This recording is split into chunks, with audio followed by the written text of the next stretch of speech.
بسم الله الرحمن الرحيم. ومن أحسن قولا ممن دعا إلى الله وعمل صالحا وقال إنني من المسلمين.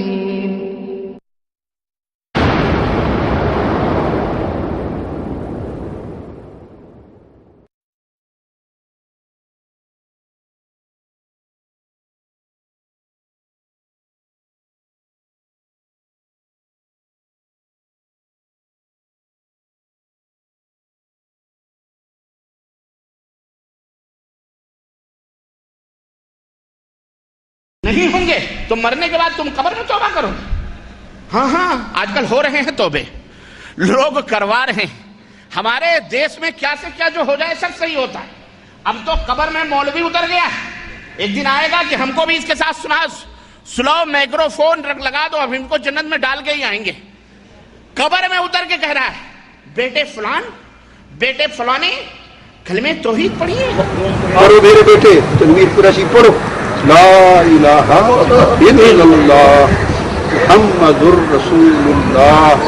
پڑھو, یاد کرو لا الہ الا اللہ محمد الرسول اللہ. پڑھو لا الہ الا اللہ محمد الرسول اللہ.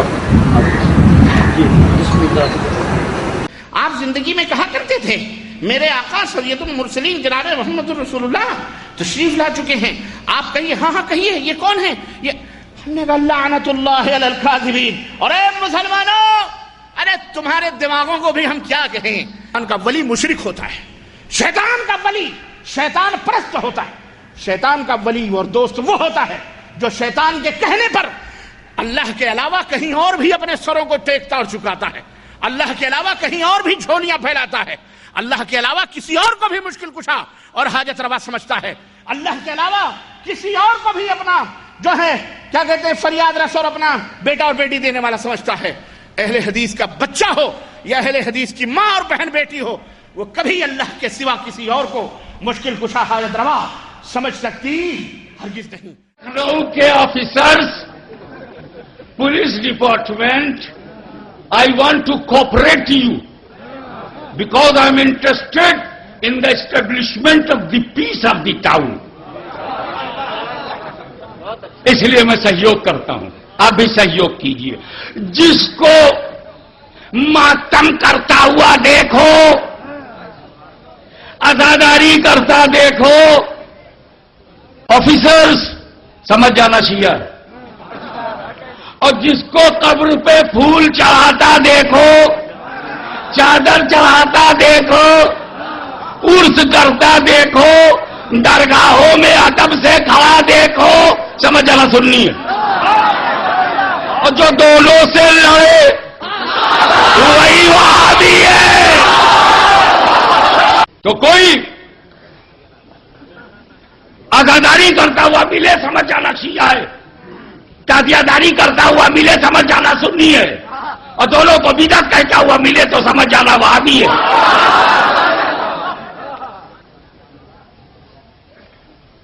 اس لیے یہ شہر سنیوں اور شیعوں کا ہے.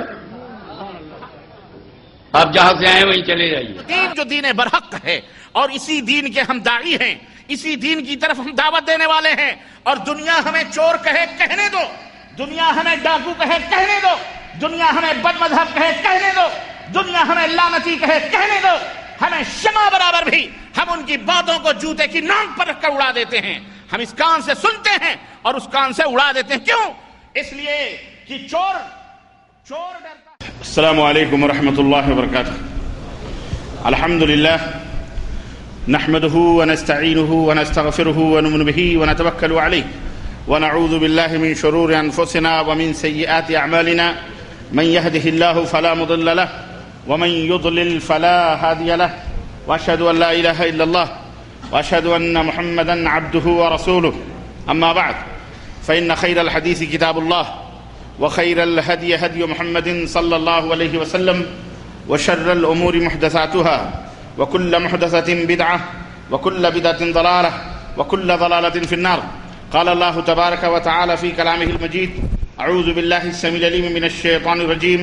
بسم الله الرحمن الرحيم يا أيها الذين آمنوا اتقوا الله حق تقاته ولا تموتن إلا وأنتم مسلمون واعتصموا بحبل الله جميعا ولا تفرقوا.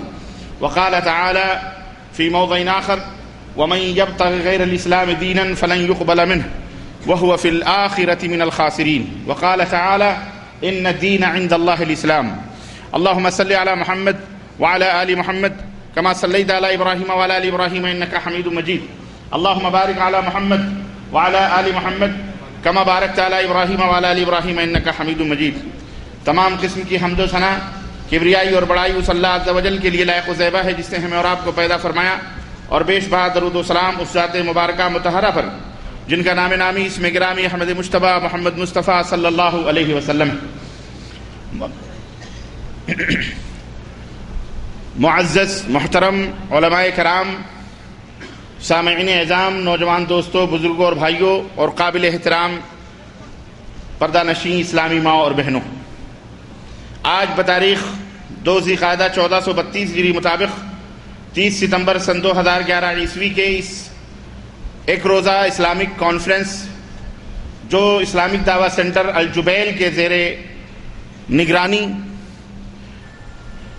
اس وسیع اور عریض اور کشادہ جامع میں منعقد ہوئی ہے، اس میں اس کی دوسری نشست میں جس موضوع پر آپ حضرات کی خدمت میں کچھ گزارشات لے کر حاضر ہوا ہوں، اور جس موضوع کے تحت کچھ باتیں آپ کے ذہن و دماغ کے حوالے کرنا چاہ رہا ہوں، وہ موضوع ہے خانقاہی دین. اللہ عز و جل سے دعا ہے کہ اللہ تبارک و تعالی ہمیں اور آپ کو حق بات کہنے اور سننے کی توفیق عطا فرمائے، اور کہنے اور سننے سے زیادہ عمل کی توفیق عطا فرمائے.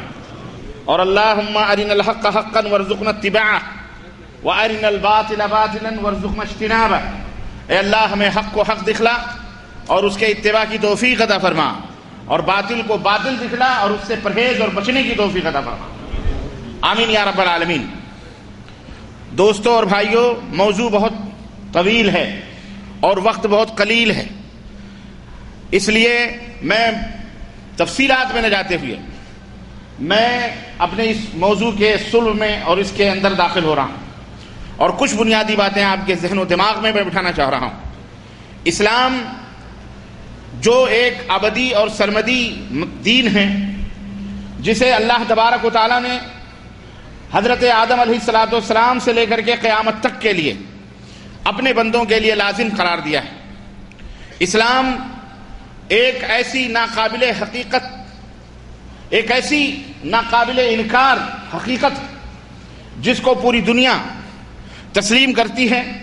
یہ اور بات ہے کہ اس کو مانے نہ مانے.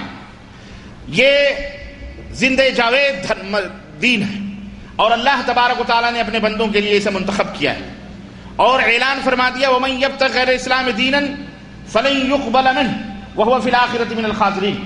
اسلام کے علاوہ مجھے کوئی اور دوسرا دین قابل قبول نہیں ہے. اسلام، جو بندہ قیامت کے دن اسلام لے کر کے آئے گا، اسلام کی تمام باتوں کے اوپر عمل کر کے آئے گا، میں اس کے ملاقات کروں گا، میں اس کی تمام عبادتوں کو قبول بھی کروں گا، اس لائق ہوں گی، اور میرے نزدیک وہ پسندیدہ میرا بندہ ہوگا. لیکن اسلام کے علاوہ کوئی دوسرا دین، کوئی خود ساختہ اپنا مذہب، اپنا کوئی دھرم بنا کر کے لائے گا، اللہ فرماتا فلن یقبل منہ، وہ ہرگز قابل قبول نہیں ہوگا، اور آخرت میں ایسا بندہ خسارہ اٹھانے والوں میں سے ہوگا. امام اہل السنہ امام بربہاری رحمت اللہ علیہ، انہوں نے مزید وضاحت کرتے ہوئے ایک بات بیان فرمائی وَاعْلَمْ أَنَّ الدِّينَ لَمْ يُوضَعْ عَلَى عُقُولِ الرِّجَالِ وَإِنَّمَا جَاءَ مِنْ قِبَلِ اللَّهِ عَزَّ وَجَلَّ. کہ لوگوں جان لو کہ اللہ تبارک و تعالیٰ نے اس دین اسلام کو لوگوں کے عقل اور ان کے خرد پر نہیں نازل فرمایا ہے. ان کے عقل و خرد یعنی ان کے لوگوں کے عقل و خرد اور ان کے عقل و دماغ کی بناوٹ نہیں ہے یہ اسلام، بلکہ یہ اسلام اللہ عز و جل کی طرف سے نازل کیا گیا ہے. لوگوں نے اپنی طرف سے اس کو نہیں بنایا. لوگوں کے دماغ اور ان کی اپنی طبیعت اور ان کی اپنے فکر اور افکار کا مجموعہ اسلام نہیں ہے، بلکہ اسلام آسمانی دین ہے اللہ تبارک و تعالیٰ نے اس کو نازل فرمایا. اور اللہ رب العزت نے قرآن کریم میں اسی لیے فرمایا ان الدین عند اللہ الاسلام، اگر کوئی دین اس دنیا کے اندر قابل قبول ہے تو وہ صرف اسلام. اللہ رب العزت نے فرمایا، اور یہ اسلام قرآن کریم میں اللہ نے فرمایا کہ میں نے اس دین کو تمہارے لیے مکمل کر دیا ہے اور میں نے اپنی نعمت تمہارے اوپر میں نے پوری کر دی. وَرَضِيتُ لَكُمُ الْإِسْلَامَ دِينًا، اور بحیثیت دین اسلام کو ہم نے پسند کر لیا. یعنی اللہ تبارک و تعالیٰ کا پسندیدہ دین کون سا دین ہے؟ اسلام ہے. اور اسلام کے علاوہ جتنے بھی ادیان ہیں، اسلام کے علاوہ جتنے بھی مذاہب ہیں، اسلام کے علاوہ جتنے بھی ملل ہیں، اللہ تبارک و تعالیٰ کے ہاں وہ ہرگز قابل قبول نہیں. اسلام کس کو کہتے ہیں؟ اسلام ہے کیا؟ شیخ الاسلام محمد بن عبد الوہاب رحمۃ اللہ علیہ اپنی کتاب الاصول الثلاثہ کے اندر انہوں نے اسلام کی ایسی جامع اور ایسی معنی تعریف کی ہے، اور وہ بھی مدلل قرآن اور حدیث سے دلائل کے ساتھ، کہ میری نظر سے ایسی کوئی تعریف اس سے پہلے نہیں گزری. شیخ الاسلام محمد بن عبد الوہاب رحمۃ اللہ علیہ نے فرمایا کہ اسلام کیا ہے؟ اسلام اللہ تبارک و تعالیٰ کے حوالے اپنی مرضیات اور اپنی خواہشات کو کر دینا، اور اللہ کے احکام اور فرمودات کے تابع فرما بن جانا، اور اللہ تبارک و تعالیٰ نے جن چیزوں سے منع کیا ہے اس سے رک جانا، اور جن چیزوں کا حکم دیا ہے اس کے اوپر عمل کرنا، اور شرک سے بیزاری کا اظہار کرنا. شرک سے بیزاری کا اظہار کرنا، یہ ہے اسلام. تو کتنی باتیں ہو گئیں؟ خود کو اللہ تبارک و تعالیٰ کے سپرد کر دینا، اللہ رب العزت نے جو شریعت مطہرہ نازل کی ہے خود کو اس کا تابع فرما بردار بنا لینا، اور اللہ رب العزت نے شرک سے منع کیا ہے، اس لیے اللہ تبارک و تعالیٰ کے ساتھ کسی کو شریک نہ کرنا. یہ کیا کہلاتا ہے؟ اسلام کہلاتا ہے، اور اس کے ماننے والوں کو مسلمان کہا جاتا ہے. میرے عزیزوں، میرے دوستوں اور بھائیوں، اسلام ایک واضح اور صاف ستھرا دین ہے، لیکن افسوس کی بات یہ ہے کہ اس کے روشن چہرے کو داغدار بنانے کے لیے اسلام کے ازلی دشمن شیطان جو تھا، اللہ رب العزت کا نافرمان ظاہر ہے، اس نے بھی اپنے کچھ بندے بنائے، اور اسلام کے دشمن پیدا ہوتے رہے اور قیامت تک پیدا ہوتے رہیں گے. اسلام کو مٹھانے کے لیے، اسلام کے روشن چہرے کو داغدار بنانے کے لیے ایسی صورت میں ہمیں اور آپ کو اس حقیقت کو سمجھنا ہے کہ ہم مسلمان ہیں تو ہمارا ایمان کیسے محفوظ رہ سکتا ہے، ہم کیسے صحیح راستوں پہ چل سکتے ہیں، ہم کس چیز کو اپنا کر اللہ رب العزت کو راضی اور خوش کر سکتے ہیں اور جنت کو حاصل کر سکتے ہیں. یہ اصل مقصد ہے. راہ نجات ہم کیسے حاصل کر سکتے ہیں، اللہ رب العزت کے عذاب سے بچ کیسے سکتے ہیں، یہی ہماری زندگی کا مقصد ہے. اللہ رب العزت کی عبادت و بندگی کر کے اللہ کو راضی اور خوش کیسے کر سکتے ہیں، یہ ہماری زندگی کا مقصد ہے. اور یہی تمام سب جد و جہد اور یہ کوششیں جو آپ دیکھ رہے ہیں کانفرنس کی شکل میں، دروس کی شکل میں، کتابوں کی شکل میں، اور مختلف وسائل اور ذرائع کی شکل میں صحیح اسلام کو آپ تک پہنچانے کی جو جد و جہد اور کوشش کی جا رہی ہے، میرے عزیزوں، اس کا بنیادی سبب یہی ہے تاکہ شیطان کے چنگل سے آپ بچ سکیں اور ہم اور آپ شیطان کے مکر اور فریب سے محفوظ رہ سکیں. آپ کو یہ معلوم ہے کہ پیغمبر اسلام حضرت محمد رسول اللہ صلی اللہ علیہ وسلم نے واضح طور پر اپنی امت کو بہت ہی واضح طور پر یہ بات بیان کر دی تھی کہ ان الیہود افترقت علی 71 فرقہ، یہودی 71 فرقوں میں بٹے، ونصارى 72 فرقہ، اور نصرانی 72 فرقوں میں بٹے. ستفترق امتی علی 73 فرقہ، لیکن میری امت 73 فرقوں میں بٹے. یہودی 72 فرقوں میں بٹے، یہودی 71 فرقوں میں بٹے، نصارہ 72 فرقوں میں بٹے، اور میری امت 73 فرقوں میں بٹے گی. اب آپ اس سے اندازہ لگائیں کہ اللہ کے رسول صلی اللہ علیہ وسلم نے ہمیں کن حادثوں سے بہت پہلے، آج سے 1500-1400 برس پہلے ہمیں متنبہ کر دیا تھا کہ میری امت ٹکڑے ٹکڑے ہوگی، میری امت گروہ در گروہ میں تقسیم ہوگی. یہی نہیں بلکہ یہود و نصارہ کے نقش قدم پہ بھی چلے گی، اور بلکہ یہود و نصارہ کے نقش قدم پہ چلتے چلتے ان سے کہیں زیادہ آگے بھی نکل جائے گی، یعنی ان سے ایک ہاتھ اور آگے ہو جائے. ایسی سچویشن میں، ایسی صورت میں، جبکہ آج ہم اور آپ ایسے ماحول میں سانس لے رہے ہیں کہ آج اسلام کے مقابل کئی دین کو لا کر کے کھڑا کر دیا گیا ہے. کئی نظریات اور کئی افکار اور کئی خیالات اور کئی مذاہب اور کئی ادیان لا کر کے اسلام کے مقابل کھڑا کر دیے گئے ہیں. ایسے سچویشن میں آپ ہم کو ایک سوال کا جواب دیجئے کہ کیا ہماری ذمہ داری یہ نہیں بنتی کہ ہم صحیح اسلام کو پہچاننے کی کوشش